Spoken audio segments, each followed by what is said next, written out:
Hello dear student, physics by Ajay Awasthi YouTube channel में आप सभी लोगों का स्वागत है।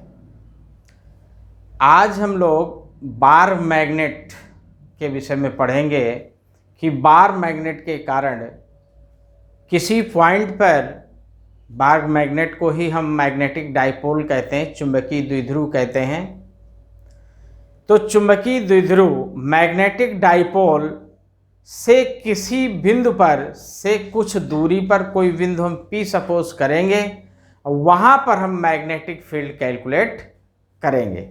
इसकी दो स्थितियाँ आएंगी, एक को हम अच्छी स्थिति या अनुदैर्ध्य स्थिति कहते हैं और दूसरे को हम निरक्षीय स्थिति या अनुप्रस्थ स्थिति कहते हैं। तो दोनों स्थितियों में हम मैग्नेटिक फील्ड की गणना करेंगे, मैग्नेटिक फील्ड निकालेंगे, बिल्कुल उसी तरह जैसे आपको हमने इलेक्ट्रिक फील्ड में इलेक्ट्रिक डाइपोल के कारण वैद्युत क्षेत्र की तीव्रता बताए थे, इंटेंसिटी ऑफ इलेक्ट्रिक फील्ड बताए थे। वहाँ पर भी अच्छी और निरक्षीय स्थिति में हमने वैद्युत क्षेत्र की तीव्रता निकाली थी और आपको समझाए थे किस तरह हम निकालते हैं। तो आज हम मैग्नेटिक डाइपोल के कारण magnetic field in on position में कितनी होगी, इसको हम कैलकुलेट करना आपको समझा रहे हैं, एक एक पॉइंट आपको बता रहे हैं। काफ़ी आप निकाल लीजिए, पेन निकाल लीजिए, जैसे जैसे हम आपको बताते जाएं वैसे वैसे आप नोट करते रहिए, समझते रहिए और इस वीडियो को आप प्रारंभ से अंत तक देखें, एक एक चीज़ समझें। तो magnetic field due to a magnetic dipole, magnetic field due to a magnetic dipole, magnetic dipole, magnetic dipole. Magnetic dipole के बहुत सारे एग्जाम्पल हमने इसके पहले वाले लेक्चर में आपको बताए थे, उसी में से एक एग्जाम्पल हम ले रहे हैं, एक उदाहरण हम ले रहे हैं बार मैग्नेट, मैग्नेटिक डाइपोल या बार मैग्नेट। मैग्नेट हम कहें मैग्नेटिक डाइपोल के कारण क्या होगा या बार मैग्नेट के कारण क्या होगा, चुंबकीय क्षेत्र। दोनों का मतलब एक ही है। क्यों? क्योंकि बार मैग्नेट जो है मैग्नेटिक डाइपोल का एक एग्जाम्पल है, एक उदाहरण है। ठीक है, अब देखिए इसकी दो स्थितियां आएंगी, एक अच्छी स्थिति आएगी, एक निरक्षीय स्थिति आएगी। पहले हम देखिए कुछ आपको समझा रहे हैं। जैसे ये मैग्नेट है, इस मैग्नेट का ये नॉर्थ पोल है, ये साउथ पोल है। इसके पहले हम आपको बता चुके हैं कि मैग्नेट के जो ध्रुव होते हैं, जो पोल्स होते हैं, उनकी जो प्रबलता होती है, उनकी जो सामर्थ्य होती है, उसको हम स्मॉल m लिखते हैं। ये इस ध्रुव की प्रबलता है, ये है इस ध्रुव की प्रबलता है, प्रबलता में सामर्थ्य। और इसकी इफेक्टिव लेंथ जो होती है उसको हम 2L मानते हैं। और चुंबकीय आघूर्ण M= होता है स्मॉल m इंटू 2L, इसको पहले हम बता चुके हैं आपको। जहाँ स्मॉल m क्या है, इस चुंबक, इस मैग्नेट के जो ध्रुव हैं, जो पोल हैं, उनकी सामर्थ्य है, उनकी प्रबलता है, और 2L उस मैग्नेट की प्रभावी लंबाई है। ठीक है, तो इसमें जो नॉर्थ और साउथ पोल हैं, इनके कारण मैग्नेटिक फील्ड क्या होगी, ये ध्रुव जो हैं N और S जो ध्रुव हैं, इनके कारण मैग्नेटिक फील्ड का फार्मूला क्या होगा। देखिए N और S, चाहे N ले लें चाहे हम S ले लें, के कारण चुंबकीय क्षेत्र का फार्मूला होता है B=μ0/4π m/r²। ये किसी पोल के कारण, मैग्नेट के किसी पोल के कारण जो मैग्नेटिक फील्ड का जो फार्मूला होता है वो ये होता है B=μ0/4π m/r³। m क्या है, ये जो ध्रुव हैं N और S हमने लिया है, इनकी प्रबलता है, इनकी सामर्थ्य। ठीक है, इसी फार्मूले को हम इस रूप में भी लिख सकते हैं, b = 10⁻⁷ m/r², इस रूप में भी लिख सकते हैं। ठीक है, लेकिन हम केवल इस फॉर्म में ही इसको लिखेंगे, इस फॉर्म में ही हम डेरिवेशन करेंगे। तो ये आपकी समझ में आ गया कि जो मैग्नेट हम लेंगे उस मैग्नेट के नॉर्थ या साउथ पोल के कारण जो मैग्नेटिक फील्ड होगी उसका ये फार्मूला होगा, b = μ0/4π m/r²। r क्या है? मैग्नेट जिस ध्रुव से ले रहे हैं, जिस पोल से ले रहे हैं उससे दूरी है, जिस बिंदु पे हम मैग्नेटिक फील्ड निकालेंगे वहाँ तक की दूरी है। स्मॉल m क्या है? ध्रुव की प्रबलता है, ध्रुव की सामर्थ्य है। μ0/4π कांस्टेंट वैल्यू है, इसके पहले हम बता चुके हैं क्या होगी ये। ठीक, इसकी वैल्यू कितनी होगी, और v मैग्नेटिक फील्ड है। इसी फार्मूले का यूज करके हम अच्छी और निरीक्षी स्थिति में मैग्नेटिक फील्ड निकालेंगे किसी मैग्नेट के लिए। तो अब देखिए, इतना आप समझ गए।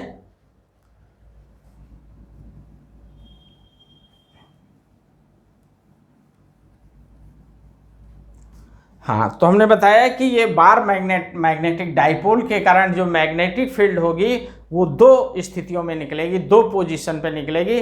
पहली स्थिति होगी अच्छी या अनुदैर्ध्य स्थिति। ठीक, ये है क्या? इसको कहते हैं चुंबकीय द्विध्रुव के कारण चुंबकीय क्षेत्र। इसको कहते हैं चुंबकीय द्विध्रुव के कारण चुंबकीय क्षेत्र, चुंबकीय द्विध्रुव के कारण चुंबकीय क्षेत्र। अब इसकी दो स्थितियां आएंगी। पहली स्थिति होगी अच्छी या अनुदैर्ध्य स्थिति। इसको कहते हैं हम and on position, and on position. अब देखिए, अच्छी या अनुदैर्ध्य स्थिति में हम मैग्नेटिक फील्ड का फार्मूला निकालना आपको समझा रहे हैं। देखिए,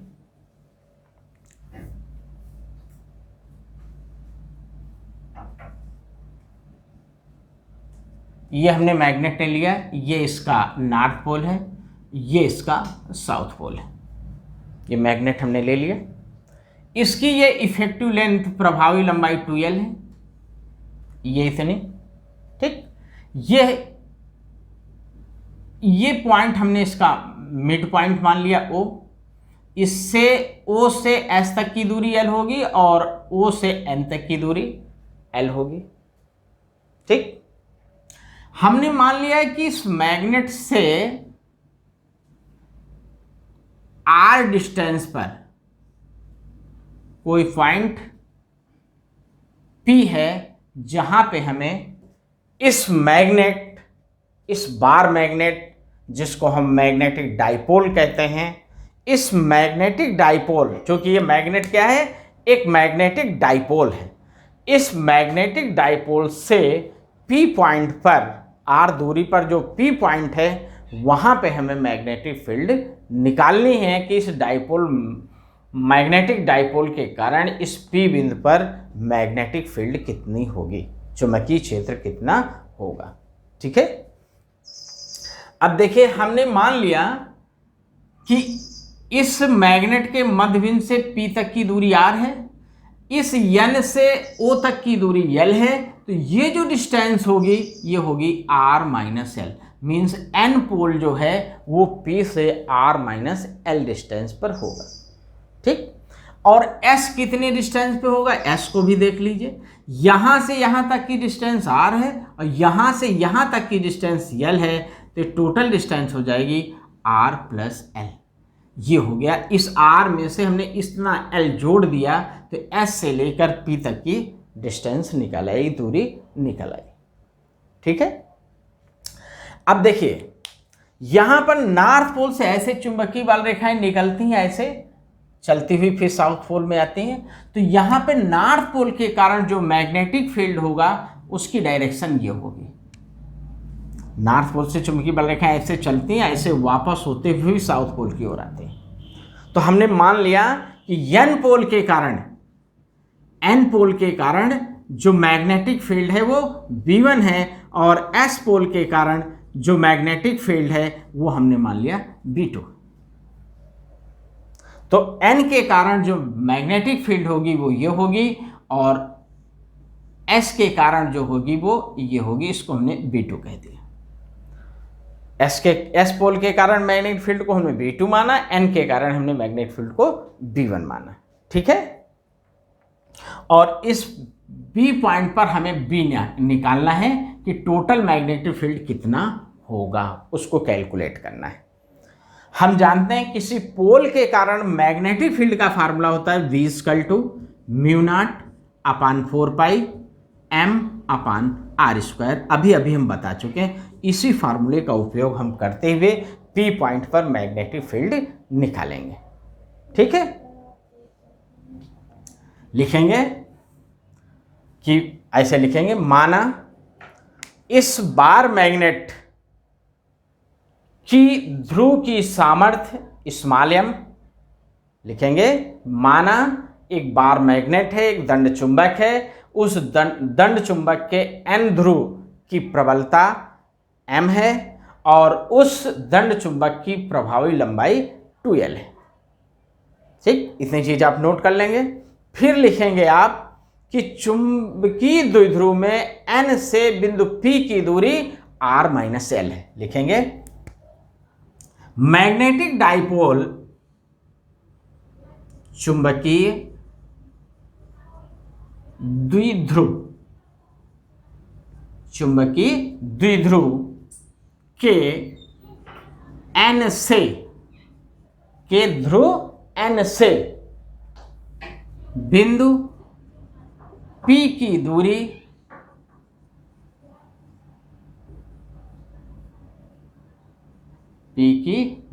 कितनी है, r-l। देखिए n से P की दूरी r-l है। फिर लिखें चुंबकीय द्विध्रुव के S से बिंदु P की दूरी r+l, ये r+l हो। ठीक, अब हम निकालेंगे कि इस n पोल के कारण बिंदु P पर मैग्नेटिक फील्ड कितना होगा। लिखेंगे चुंबकीय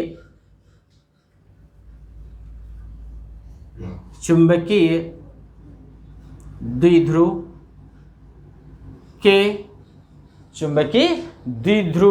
कारण या चुंबकीय द्विध्रुव के n ध्रुव के कारण n ध्रुव के कारण बिंदु P पर चुंबकीय क्षेत्र। लिखेंगे V1 = μ0/4π m/, अब देखिए m/ क्या होता है, r², दूरी का वर्ग। तो n से P तक की दूरी कितनी, r-l है, तो यहां लिख देंगे r-l, उसका स्क्वायर कर देंगे।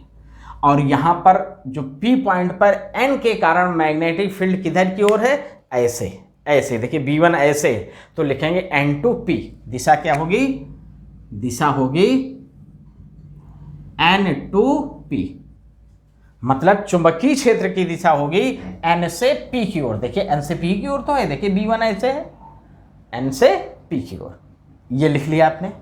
ठीक, अब लिखेंगे चुंबकीय द्विध्रुव के s ध्रुव के कारण। अब लिखेंगे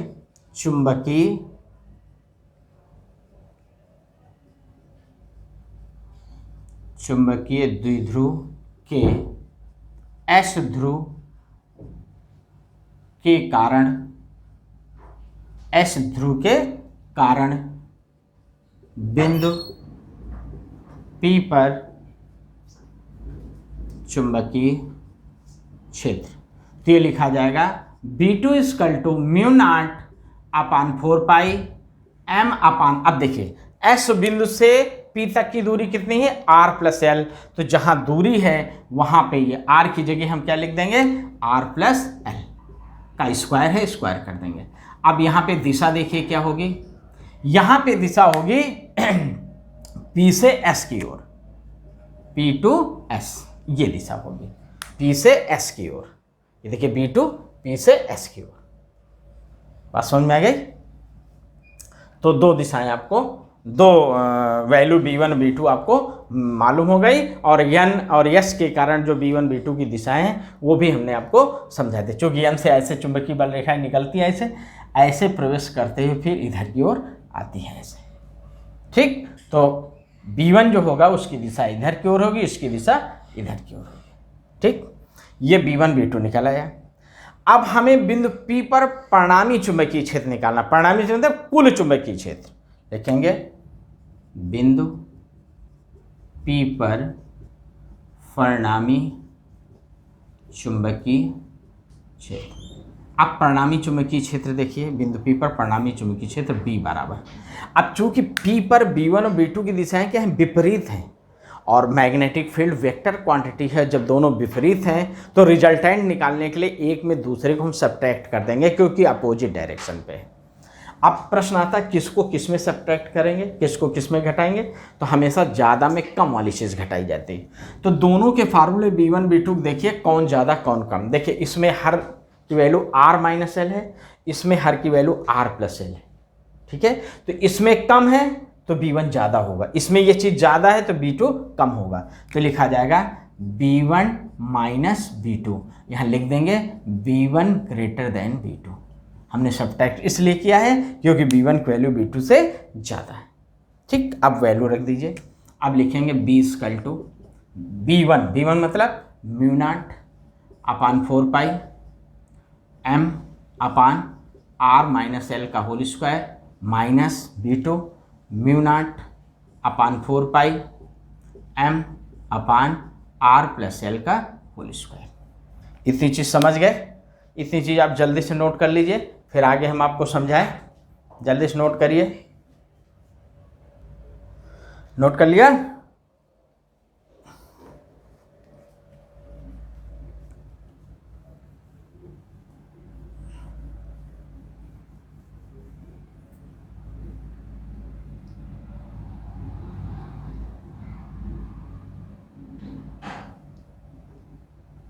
हाँ, अब देखिए इसको नोट कर लें पहले हम। ये हो गया B इक्वल टू, देखिए म्यू नॉट अपान 4 पाई और M कॉमन हो जाएगा, तो लिखा जाएगा mu naught M upon 4 pi. ये हमने कॉमन ले लिया, तो अंदर बचा 1 अपान R माइनस एल का होल स्क्वायर माइनस 1 अपान R प्लस एल का होल स्क्वायर, ठीक। हाँ, अब देखिए समझिए ज़रा। ये हो जाएगा B equal to mu naught M upon 4 pi. अब यहाँ से हम R माइनस एल का whole square R plus L का होल स्क्वायर एलसीएम ले लिए, तो यहाँ R प्लस एल का होल स्क्वायर होगा माइनस R माइनस एल का होल स्क्वायर हो जाएगा। ये हो जाएगा B equal to mu naught M upon 4 पाई।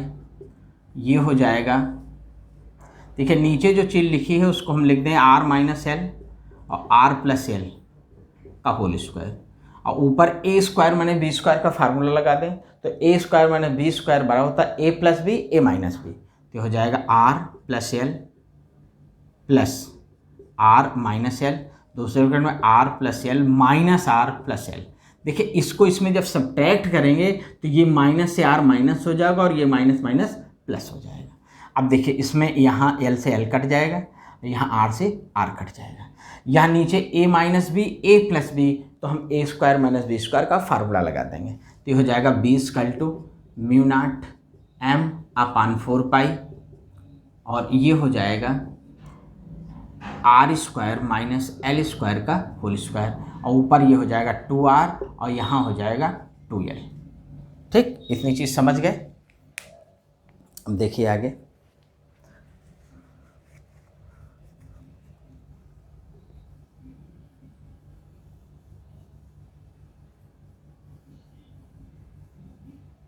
हाँ, अब देखें ये हो जाएगा B equal to mu naught M upon 4 pi. अच्छा एक चीज़, एम को ऐसे लिख दीजिए, 1 minute, mu naught upon 4 pi कर दीजिए, इंटू 2r कर दीजिए, तो m इंटू 2l कर दीजिए एक साथ। यम को हमने 2l के साथ कर दिया, और नीचे हो जाएगा R square minus L square का होल स्क्वायर। ये चीज़ समझ गए?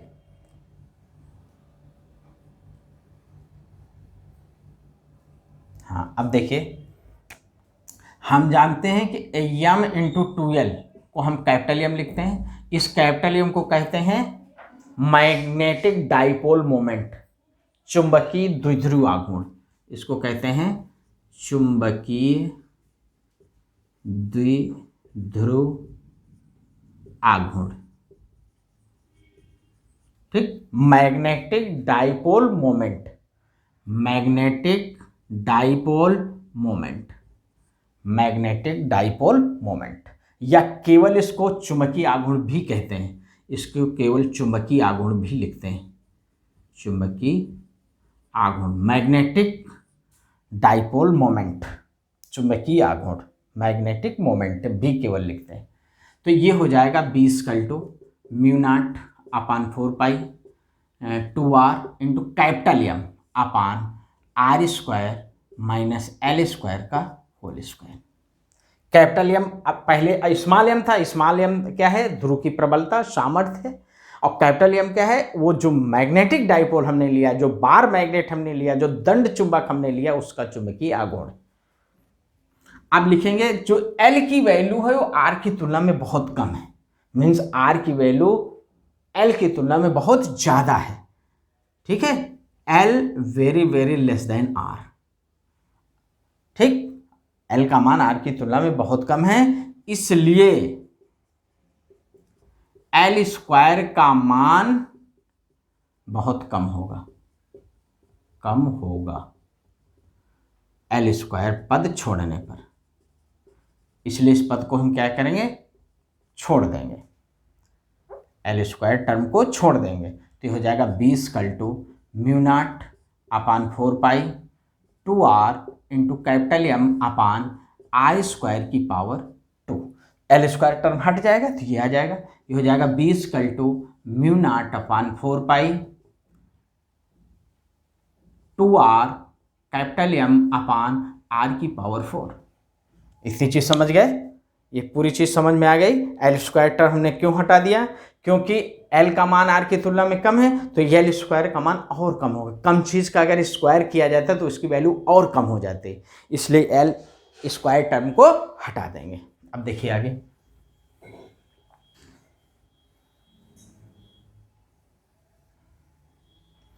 हाँ ये हो जाएगा B equal to mu naught upon 4 pi 2m upon, देखिए r से इसकी एक पावर कम हो जाएगी, r की पावर 3। ये हो गया फार्मूला आपका किसमें? अच्छी स्थिति में। अच्छी स्थिति या अनुदैर्ध्य स्थिति में इस मैग्नेटिक डाइपोल के कारण P पॉइंट पर मैग्नेटिक फील्ड का फार्मूला प्राप्त हुआ, B equal to mu naught upon 4 pi 2m upon r cube. Correct, बिल्कुल समझ में आ गया आपके। तो अब हम आपको बताएंगे निरीक्षीय स्थिति, ये तो अच्छी स्थिति हो गई। अब हम आपको समझाएंगे कि निरीक्षीय स्थिति में मैग्नेटिक फील्ड का फार्मूला क्या मिलेगा। मैग्नेटिक डाइपोल को जब हम निरीक्षीय स्थिति में रख के कोई पॉइंट हम निकालेंगे, निरीक्षीय स्थिति में हम कोई पॉइंट लेंगे तब, मैग्नेटिक डाइपोल से निरीक्षीय स्थिति में जब कोई पॉइंट हम पी लेंगे तो मैग्नेटिक फील्ड कितनी होगी। अब देखिए, ये एन और एस से होकर जो रेखा जाती, जो लाइन जाती है, उसको हम चुंबकीय अक्ष कहते हैं। ये जो डॉटेड लाइन ऐसे अगर हम इधर भी और बढ़ा देंगे तो ये क्या कहलाएगी? मैग्नेट एक्सिस, चुंबकीय अक्ष कहलाएगी। इस चुंबकीय अक्ष पर लिया गया कोई भी बिंदु अच्छी स्थिति को प्रदर्शित करता है, वो चाहे हम इधर ले लें चाहे हम इधर ले लें। बस समझे? अब निरीक्षीय स्थिति देखेंगे कि निरीक्षीय स्थिति कैसे हम खींचेंगे। ठीक है, अब इसको पहले आप नोट कर लीजिए जल्दी से।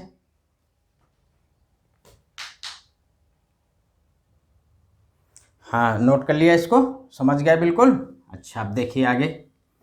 हाँ, यहाँ पे ये B1 B2 की दिशा आपको समझ में आ गई ना, कैसे हमने देखिए, हम जानते हैं कि जब नॉर्थ पोल लेते हैं तो नॉर्थ पोल से चुंबकीय बल रेखाएं निकलती हैं ऐसे ऐसे ऐसे ऐसे, और जब एस पोल लेते हैं तो उसमें इंटर करती, प्रवेश करती हैं ऐसे, ये होती। ठीक, तो जब हम एन के लिए लेंगे तो चुंबकीय बल रेखाएं निकलेंगे, ऐसे बाहर जाएंगी, इसलिए इसके चुंबकीय बल रेखाओं की दिशा ही चुंबकीय क्षेत्र की दिशा होगी, तो इससे बाहर निकलेंगी चुंबकीय बल रेखाएं, तो चुंबकीय बल रेखाएं बाहर निकले, चुंबकीय क्षेत्र की दिशा भी बाहर की ओर होगी, इसलिए हमने B1 को बाहर की ओर बनाया। जब S के लिए लेंगे तो S पे क्या होती, चुंबकीय बल रेखाएं प्रवेश करती, अंदर की ओर आती। ठीक है, तो P पर S के लिए जब चुंबकीय क्षेत्र लेंगे तो उसकी दिशा किधर होगी, S की ओर होगी। क्यों, क्योंकि चुंबकीय बल रेखाएं S में प्रवेश कर रही हैं, S की ओर जा रही हैं। जब S की ओर जाएंगी तो चुंबकीय क्षेत्र की दिशा भी S की ओर होगी, इसलिए B2 की दिशा क्या है, P से S की ओर। करेक्ट।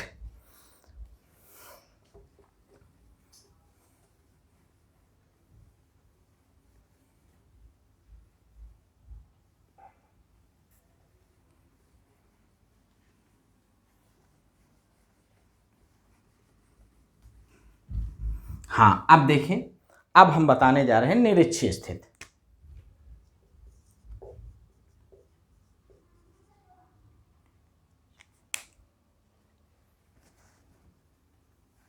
निरक्षीय स्थिति,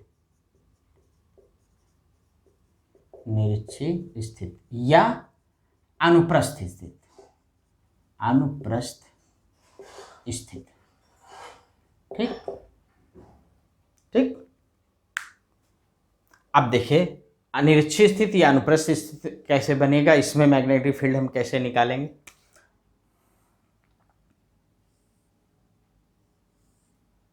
देखिए, ये नॉर्थ पोल हो गया, ये साउथ पोल हो गया, ये इसका मिड पॉइंट हो गया, ये डिस्टेंस L हो गई और ये डिस्टेंस L हो गई। ठीक, अब इसकी जो N और S को मिलाने वाली लाइन है, रेखा है, जिसको हम मैग्नेट एक्सिस कहते हैं, चुंबकीय अक्ष कहते हैं, इस पर एक लंबवर्धक खींचते हैं।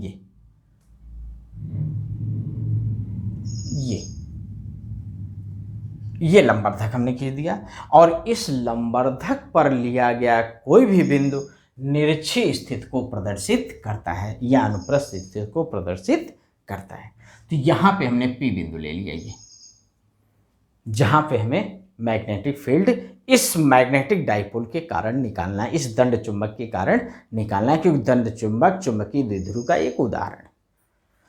अब इसको आप मिला दीजिए, P को N से मिला दीजिए और P को S से मिला दीजिए। हमने मान लिया है कि ये P पॉइंट इस मैग्नेट से R डिस्टेंस पे है। करेक्ट। अगर ये R डिस्टेंस पे है, ये डिस्टेंस L है, ये डिस्टेंस R है। ठीक है, अब देखिए N से P के लिए जो चुंबकीय क्षेत्र की दिशा होगी वो ये होगी। एक मिनट, ये B1 होगी। हमने बताया चुंबकीय बल N जो पोल होता है उससे चुंबकीय बल रेखाएं बाहर निकलती, इसलिए चुंबकीय क्षेत्र की दिशा हमेशा N से दूर की ओर होगी, बाहर की ओर होगी, इसलिए B1 की दिशा ये होगी। हमने मान लिया N पोल के कारण जो मैग्नेटिक फील्ड है वो B1 है और S पोल के कारण जो मैग्नेटिक फील्ड है वो B2। मतलब इस दंड चुंबक के N ध्रुव के कारण जो चुंबकीय क्षेत्र की तीव्रता है वो हमने B1 मान ली, और S ध्रुव के कारण जो चुंबकीय क्षेत्र की तीव्रता है उसको हमने B2 मान ली। ठीक है, और S के कारण P पॉइंट पर जो मैग्नेटिक फील्ड की डायरेक्शन होगी S की ओर होगी। हम बता चुके हैं कि S में चुंबकीय बल रेखाएं प्रवेश करती हैं, आती ही S की ओर, इसलिए चुंबकीय क्षेत्र की दिशा हमेशा S पोल की ओर होगी। तो इसके कारण हमने मैग्नेटिक फील्ड B2 माना है, तो इसकी दिशा ये होगी B2। ये कोण हमने थीटा मान लिया। ठीक, यहां से इसके पैरेलल हमने लाइन खींच दी है, ये कोण थीटा है, अगर ये कोण थीटा तो ये भी थीटा होगा। ठीक है, ये L है, ये R है, तो ये डिस्टेंस होगी R² प्लस L², इधर ये डिस्टेंस भी होगी R² प्लस L²। पाइथागोरस प्रमेय से ये दूरी R है, ये दूरी L है, ये 90 अंश कोण हो गए, सामने भुजा कर्ण हो जाएगी, ये आधार हो जाएगी, ये लंब हो जाएगी। ठीक, पाइथागोरस प्रमेय लगा के हमने पी एन और पी एस दूरी निकाल लिए, √r² प्लस l²। ठीक है, अब पहले हम एन ध्रुव के कारण बिंदु P पर चुंबकीय क्षेत्र देखेंगे। ठीक है, लिखेंगे ध्रुव एन के कारण चुंबकीय क्षेत्र V1 equal to μ0/4π m upon NP², और दिशा क्या होगी, N से N टू P, N से P की ओर। ठीक, तो ये लिखा जाएगा B1 equal to μ0/4π m upon NP, N से P तक की डिस्टेंस कितनी है, √r² प्लस l² का होल स्क्वायर। तो ये हो जाएगा B1 इक्वल टू μ0/4π m अपान √ हट जाएगा r² प्लस l²। ये इक्वेशन फर्स्ट हो गया। करेक्ट, इतनी चीज समझ गए। अब हम ध्रुव S के कारण निकालेंगे। ध्रुव S के कारण चुंबकीय क्षेत्र, ये हो जाएगा B2 इक्वल टू μ0/4π m अपान, अब देखिए m अपान ये P से S तक की दूरी हो जाएगी, PS का स्क्वायर।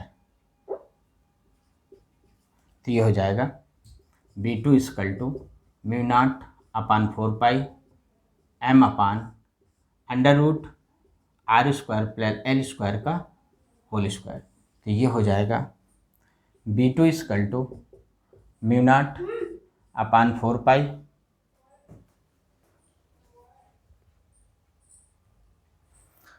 ये हो जाएगा μ0/4π m अपान, देखिए √r² प्लस l² तो √ हट जाएगा, तो ये हो जाएगा r² प्लस l², स्क्वायर करेंगे √ हट जाएगा। तो ये B1 और B2 निकाला है, ये इक्वेशन नंबर 2 हो गया। अब इक्वेशन 1 और 2 को आप देखिए, दोनों के फार्मूले सेम है, इसका मतलब B1 equal to B2, B1 equal to B2। अब देखिए आगे, इतना समझ गए आप, नोट कर लीजिए जल्दी से नोट करिए, जल्दी नोट कर लीजिए, देख लीजिए। ठीक, यहाँ पे दिशा भी लिख लीजिए, यहाँ दिशा क्या हो जाएगी, P to S, दिशा होगी P से S की ओर, और उसमें दिशा होगी N से P की ओर। ठीक, N to P, इसमें P to S। ठीक, नोट कर लिया। अच्छा, अब आगे देखिए,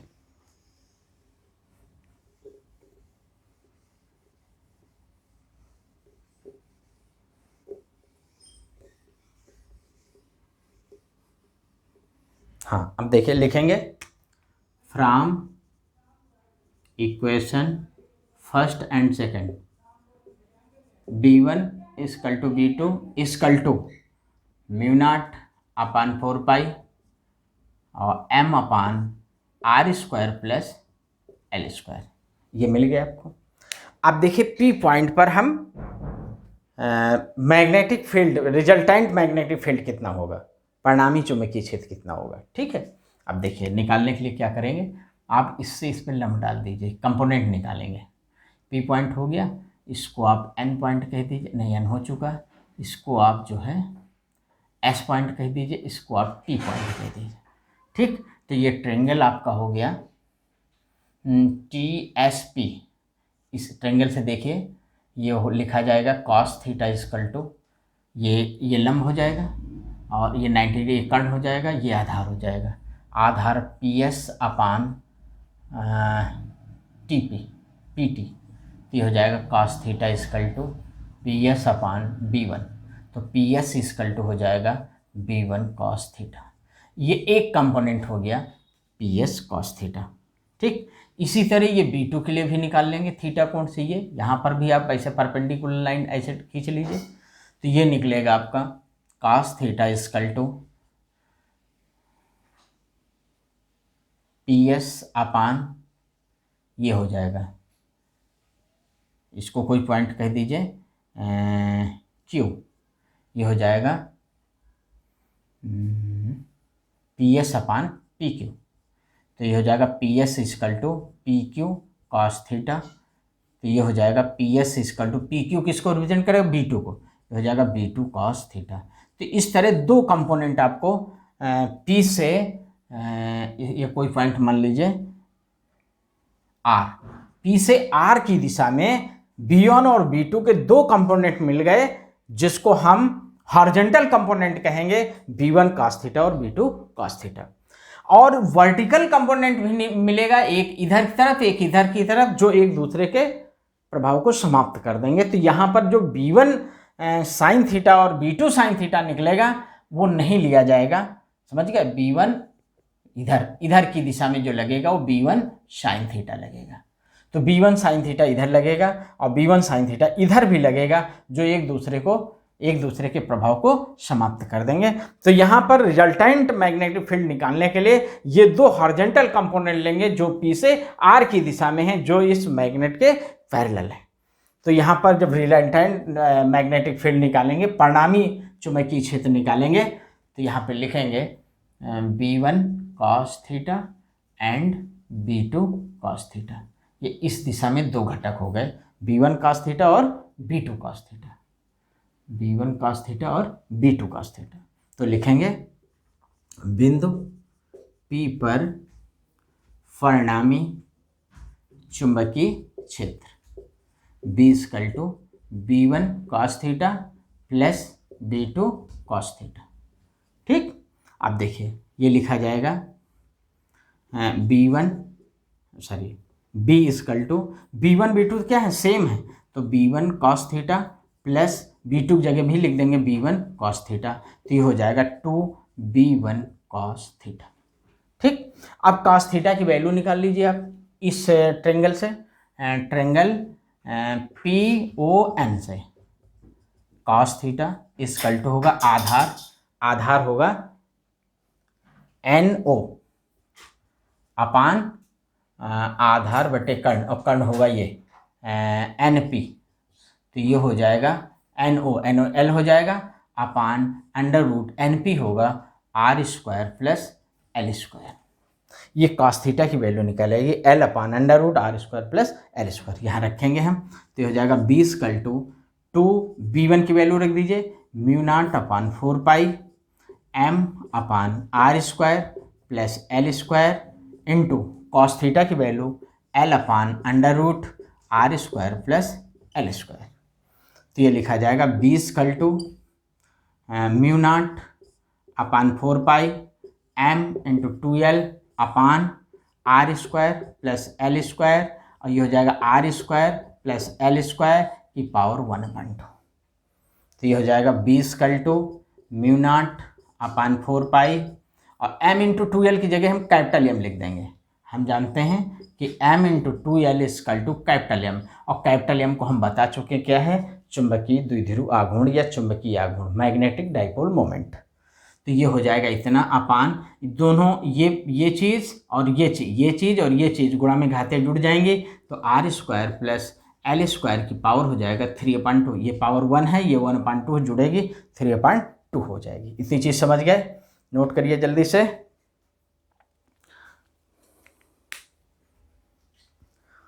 नोट कर लीजिए जल्दी से,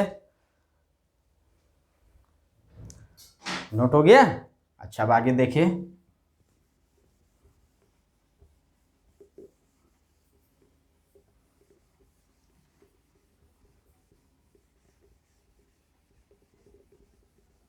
अब देखिए फिर लिखेंगे कि L की जो वैल्यू है R की तुलना में बहुत कम है, इसलिए L स्क्वायर पद को छोड़ने पर, क्योंकि L स्क्वायर की वैल्यू और कम हो जाएगी। तो ये हो जाएगा B equal to mu naught upon 4 pi, mu naught upon 4 pi, और ये हो जाएगा capital M upon R square की पावर 3/2।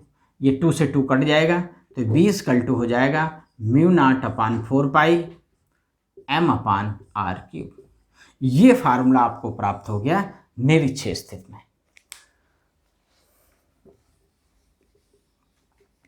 तो इस तरह अच्छी स्थिति और निरीक्षित स्थिति दोनों में आपको फार्मूला प्राप्त हो गया। ये निरीक्षित स्थिति में आपको फार्मूला मिल गया। ठीक, m क्या है? Magnetic dipole moment. r क्या है? इस मैग्नेट से, इस डाइपोल मैग्नेटिक डाइपोल से r दूरी पर बिंदु P है जहां पे हमें मैग्नेटिक फील्ड निकालना है या हमने निकाला है। r क्या है? r है इस मैग्नेटिक डाइपोल से उस बिंदु P की दूरी जहां पे हमने मैग्नेटिक फील्ड ज्ञात किया है। तो ये आपका हो गया निरीक्षित स्थिति में। और अच्छी स्थिति में अभी आपने प्राप्त किया है ये आपने अच्छी स्थिति में प्राप्त किया है।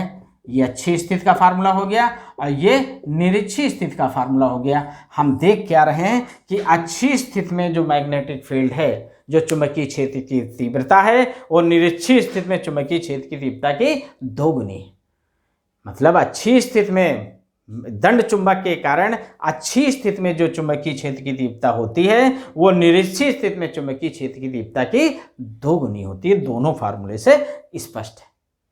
बात समझ में आ गई? तो इस वीडियो को आप एक एक समझें। कोई चीज ना समझ में आई तो आप कमेंट करें, लाइक करें, सब्सक्राइब करें। समझ में आ गई बात? धन्यवाद।